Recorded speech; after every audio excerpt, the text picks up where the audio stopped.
Ele sempre fugiu até que viu quem não podia perder. Na fazenda São Bento, o mundo era dividido entre quem mandava e quem obedecia. No centro do poder estava seu Arlindo, o fazendeiro, dono de terras que se estendiam até onde a vista cansava.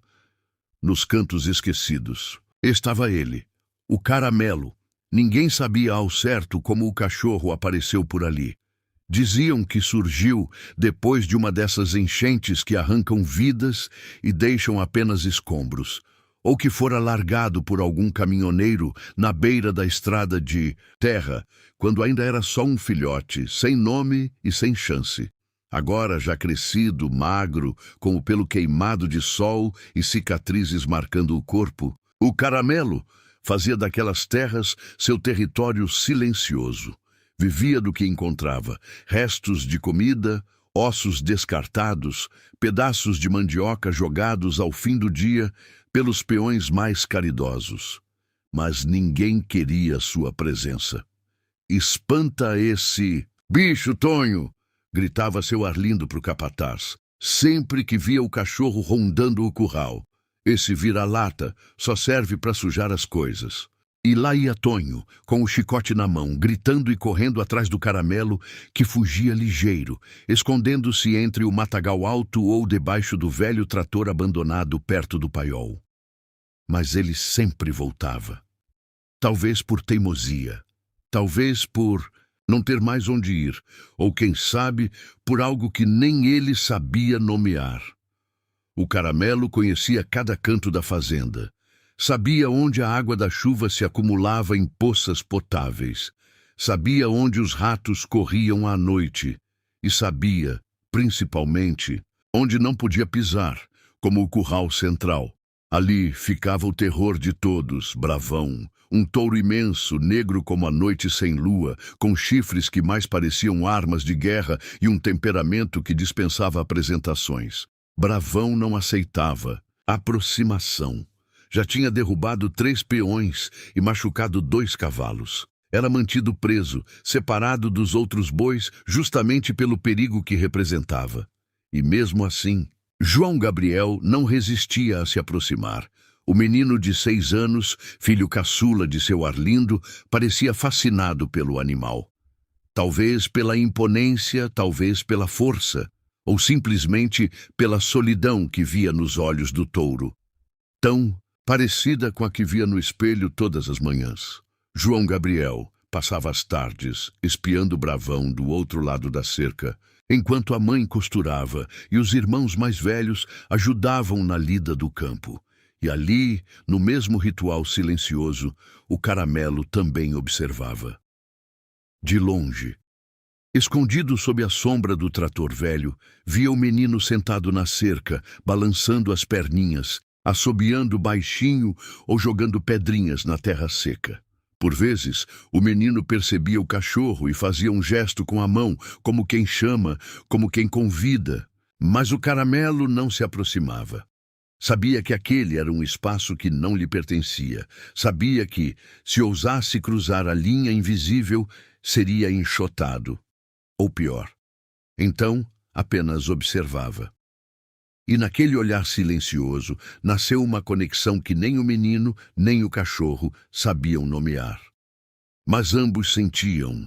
Até que, numa tarde abafada de dezembro, o destino decidiu que aquele silêncio não poderia mais durar. Era dia de vacinação do gado. Os peões estavam ocupados no pasto, a mãe fechada no quarto com uma enxaqueca, e os irmãos no galpão, afiando ferramentas. João Gabriel, sozinho, caminhou até o curral de Bravão. A cerca, velha e mal fechada, tinha um vão que o menino, curioso e ingênuo, atravessou com facilidade. Lá dentro, o touro pastava de cabeça baixa, ignorando a presença do pequeno intruso. João Gabriel, encantado, deu mais alguns passos. "Oi, Bravão!" sussurrou como quem fala com um amigo. Do outro lado da fazenda, escondido entre as moitas, o Caramelo observava.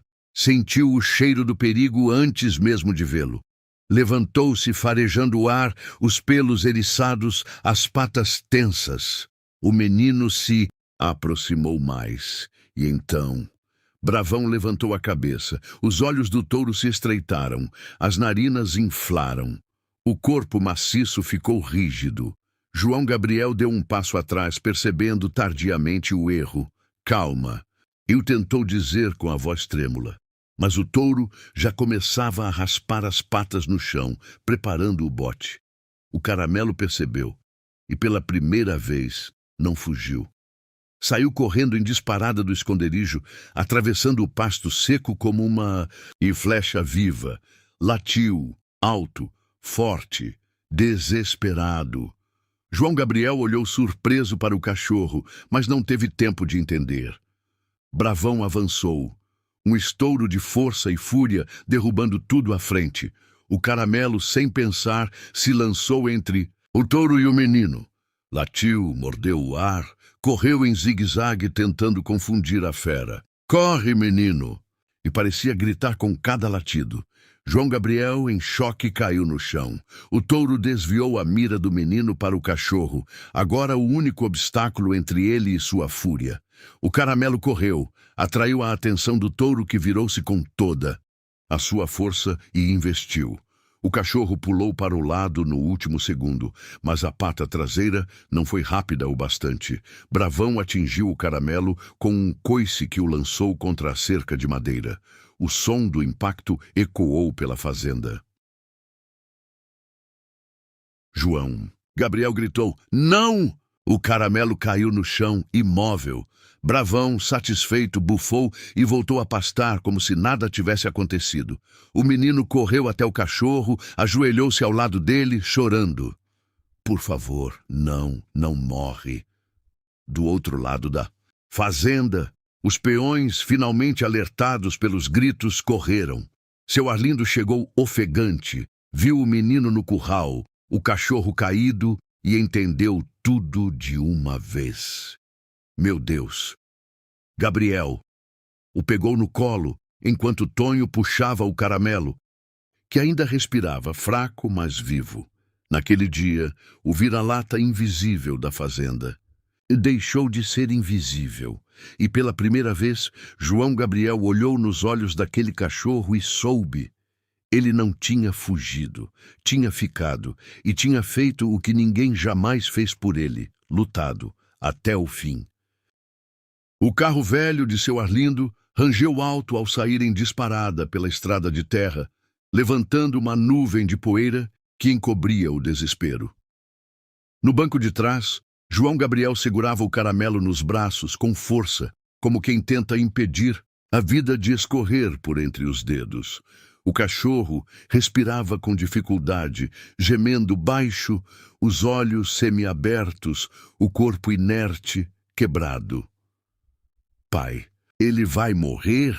Perguntou o menino, com a voz embargada, as lágrimas já secas de tanto correrem.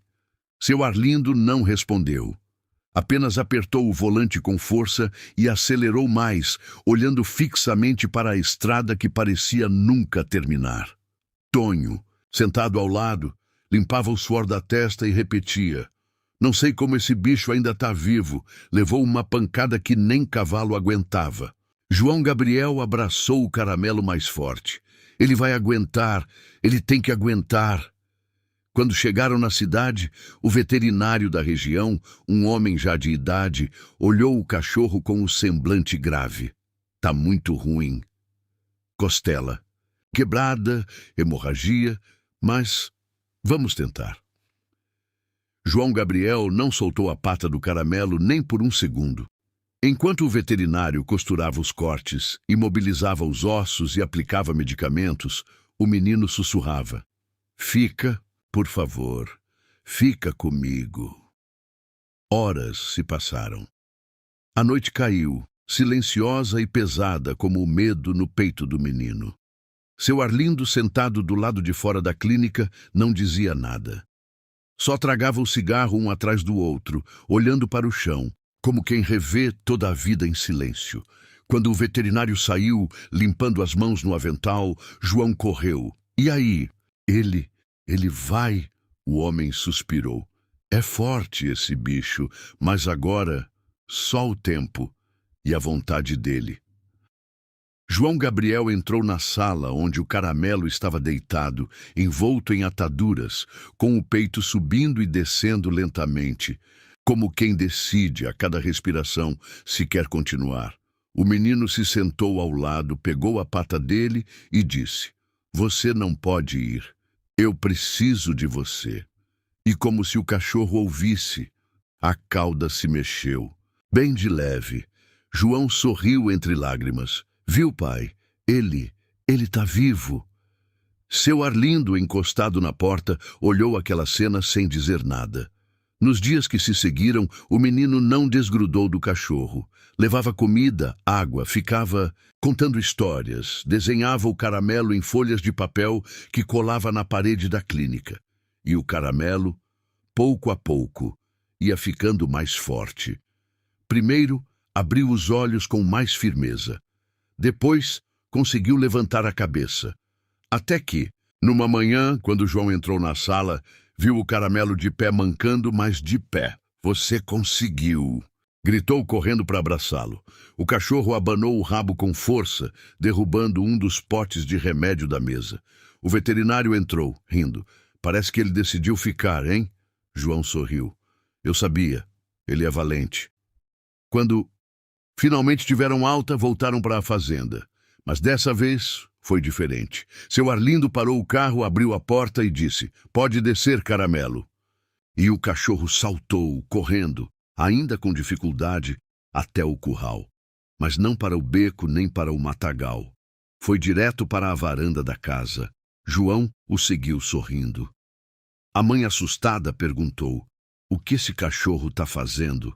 "Aqui," seu Arlindo respondeu com a voz firme. "Ele salvou nosso filho. Agora ele é da família."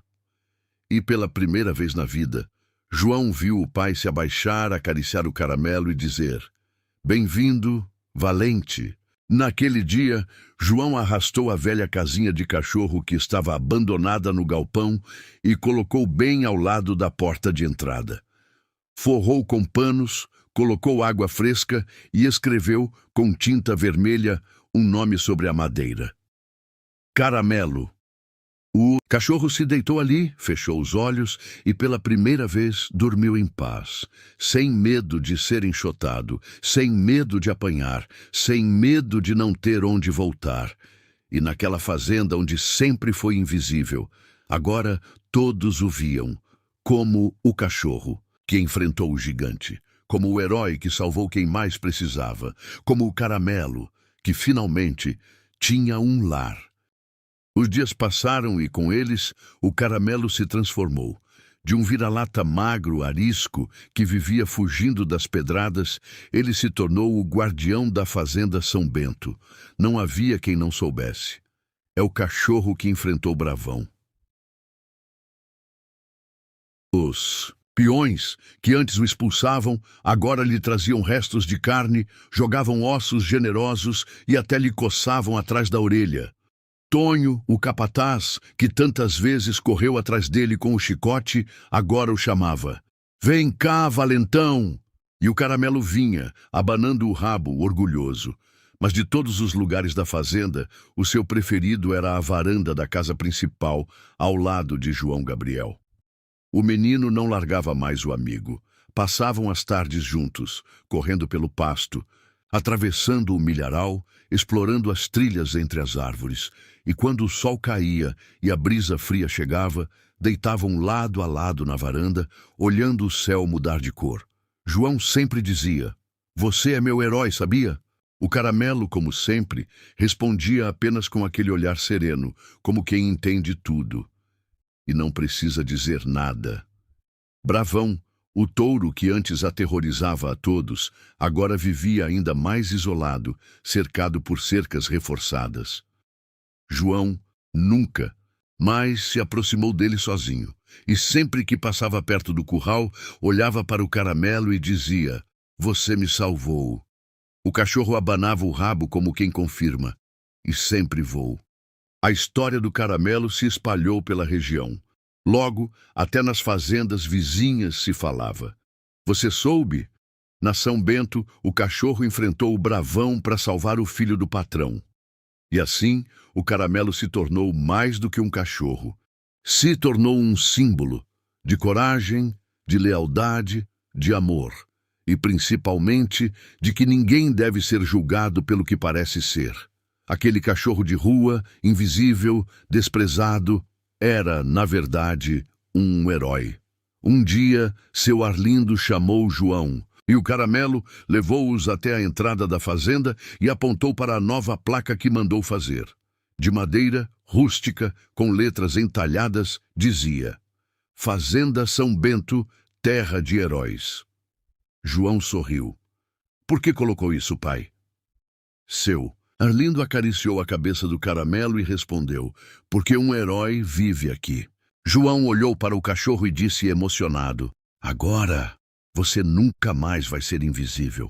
O Caramelo lambeu a mão do menino, deitou-se aos pés dele como quem sabe, não precisa mais fugir, não precisa mais se esconder.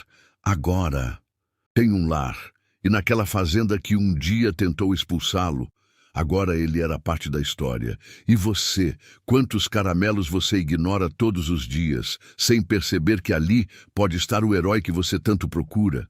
Quantos olhares você desvia, achando que são apenas mais um, quando na verdade escondem a maior coragem que você já poderia encontrar? Não espere que a vida te obrigue a ver. Abra os olhos agora. Veja quem ninguém vê. Abrace quem ninguém abraça. E, principalmente, respeite quem já foi desprezado, porque, talvez, seja exatamente ele quem vai salvar você. Se essa história tocou o seu coração, compartilhe. Alguém precisa lembrar que nem todo herói usa capa. Às vezes, ele usa pelo queimado de sol e um coração que nunca desiste. Se a história do Caramelo tocou seu coração, curti e compartilha com quem também precisa ouvir sobre coragem para lutar pelo que se ama. Conta nos comentários. Você já teve um cachorro valente?